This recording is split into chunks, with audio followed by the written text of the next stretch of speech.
Olá!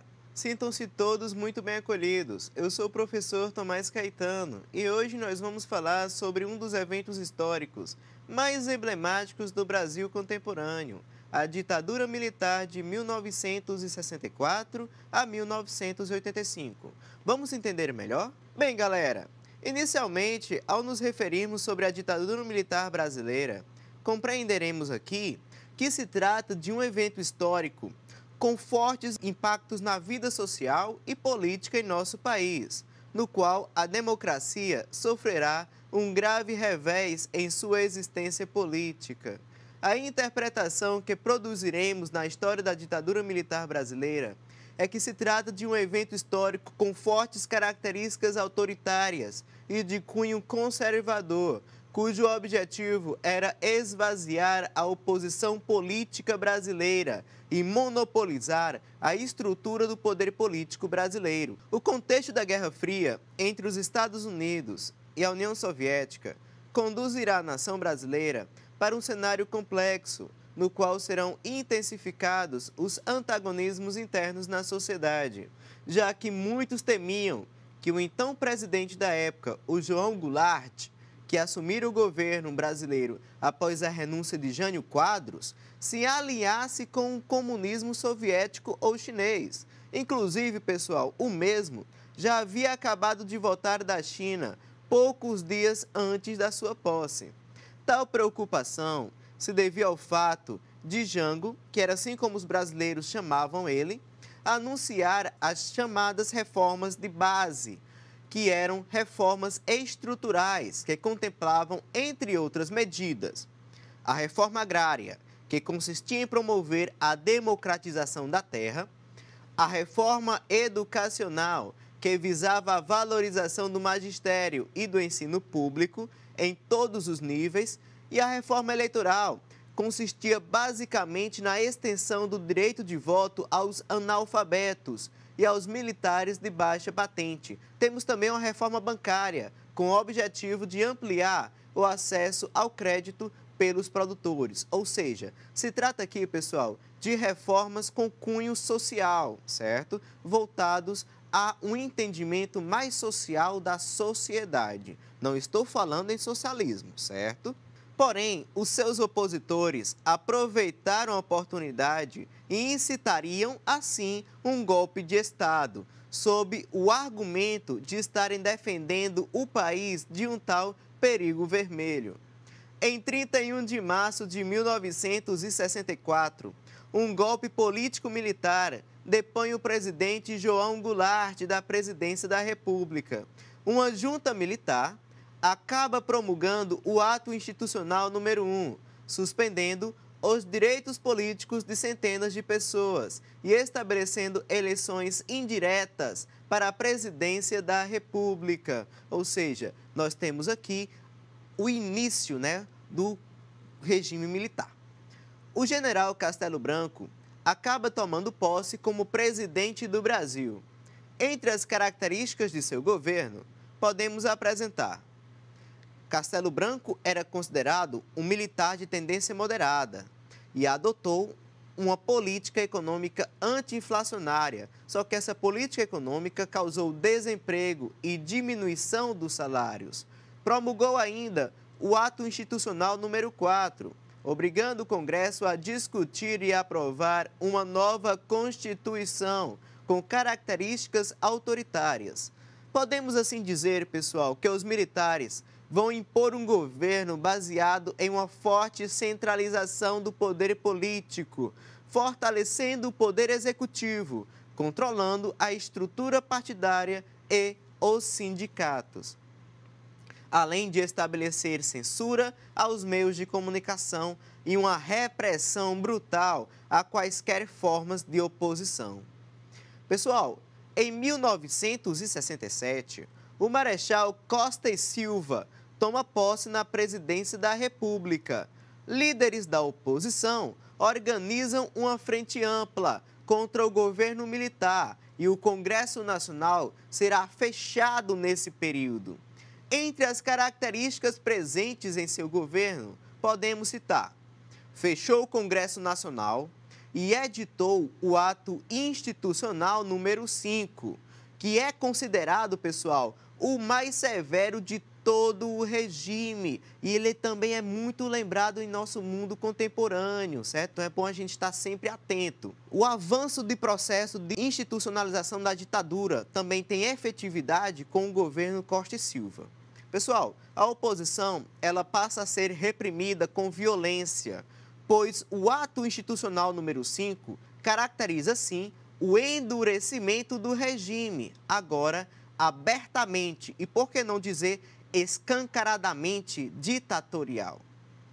Entre algumas das características específicas do ato institucional número 5, podemos elencar, pessoal, que concedia poder ao presidente da República para cassar mandatos de deputados federais, estaduais e vereadores. Proibia também manifestações populares de caráter político.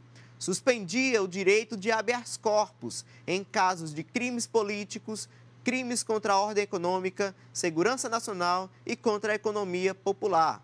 Impunha também a censura prévia para jornais, revistas, livros, peças de teatro e músicas. Em 1969, Costa e Silva é afastado por um motivo de saúde e uma junta dos ministros militares assume provisoriamente o governo.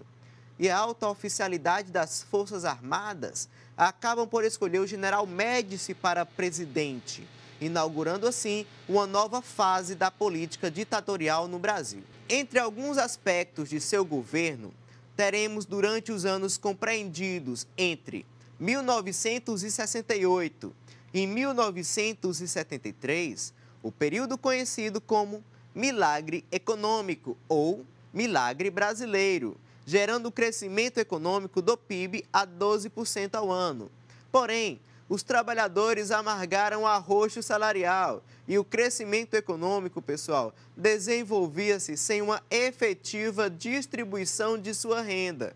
A oposição aos militares passa a se tornar mais intensa, com a atuação de guerrilhas estruturadas nas cidades e também nos campos. E os militares, por sua vez, vão responder com mais violência. Pessoal, nos porões da ditadura passam a ocorrer mortes, desaparecimentos e torturas, lembrando do caráter perverso que terá o governo militar brasileiro. Em 1973, veio a crise mundial do petróleo e, a partir de 1974, com o governo do general Ernesto Geisel, teremos o aumento do endividamento externo, fragilizando assim a economia brasileira. E um conceito, pessoal, sintetizaria bem as características de seu mandato, que fora compreendido como uma abertura lenta, gradual e segura, dando nítidos sinais de um enfraquecimento político no regime militar, principalmente com o fim do AI-5 em 1978. Entre alguns episódios marcantes de seu mandato, vamos registrar a atuação dos operários metalúrgicos da região do ABC Paulista ao iniciar o maior ciclo grevista da história do país. Temos também a morte sob tortura do jornalista Vladimir Herzog, em outubro de 1975, no DOI-CODE, em São Paulo. Com o governo do general João Figueiredo, em 1979, teremos uma maior abertura política, com a lei da anistia, a adoção do pluripartidarismo e as eleições diretas nos estados, estabelecendo a primeira eleição presidencial como indireta. Presenciaremos, assim, uma decadência inglória da ditadura, em uma visível decadência nos anos finais do governo Figueiredo. E a partir de 1983, pessoal, estudantes, líderes sindicais e políticos, setores da Igreja Católica, artistas e personalidades da sociedade civil, além de milhares de brasileiros, vão compor uma frente ampla que irão reivindicar eleições diretas, em um movimento que será conhecido como Diretas Já. A emenda constitucional que propunha eleições diretas para presidente foi rejeitada pelo Congresso Nacional em 1984. E assim, o político mineiro Tancredo Neves lança-se como candidato pelo Partido do Movimento Democrático Brasileiro, que era de oposição. O mesmo político ele vai vencer em 15 de janeiro de 1985 essa eleição indireta. E essa data vai encerrar mais de 20 anos de ditadura militar. No entanto, Tancredo Neves, pessoal, ele morre antes de assumir a sua posse. E o seu vice, o José Sarney, ele ocupará a cadeira presidencial. E devemos lembrar, pessoal, que o José Sarney, ele pertencia ao Partido da Arena, certo? Que por meio de um acordo político, ele se integrou à chapa do Tancredo Neves, que era a chapa opositora à ditadura. Dentre os 21 anos de ditadura militar, compreenderemos aqui sequelas indeléveis na história da sociedade brasileira, que nos transmitem uma dor irreparável e que ainda hoje é sentida por todos os brasileiros, pois, ao serem silenciados por meio de torturas nos porões do ICOD, que era um órgão de inteligência e repressão criado pelo governo militar, além das torturas e execuções aplicadas a comunidades indígenas que se recusavam a cooperar com o projeto governista, temos também outros tipos de censuras, outros tipos de silenciamentos, como, por exemplo, as censuras aos meios de expressões artísticas promovidos por autores independentes nesse período, que não correspondiam ao interesse dos governistas, que eram orientados por uma visão mais conservadora. Prestem atenção, pois o estudante de história, ao compreender a história da ditadura militar e os seus efeitos diretos na sociedade brasileira, precisa ter o dever cívico de relembrar tais memórias, para que não haja nenhum revisionismo oportunista que crie uma contradição utópica aos fatos comprovados do passado, para que assim os projetos políticos desintegradores da sociedade brasileira não teimem persistir em pleno século XXI. Então, pessoal, devemos ficar sempre vigilantes para que esses eventos do passado sejam frutos apenas do nosso conhecimento do presente e não uma nova realidade que teremos que vivenciar. Bem, esses acontecimentos marcaram profundamente a história do Brasil contemporâneo, determinando assim a sua condição política, democrática. Espero que vocês tenham gostado da aula de hoje. Um forte abraço a todos e até a próxima. Tchau, tchau.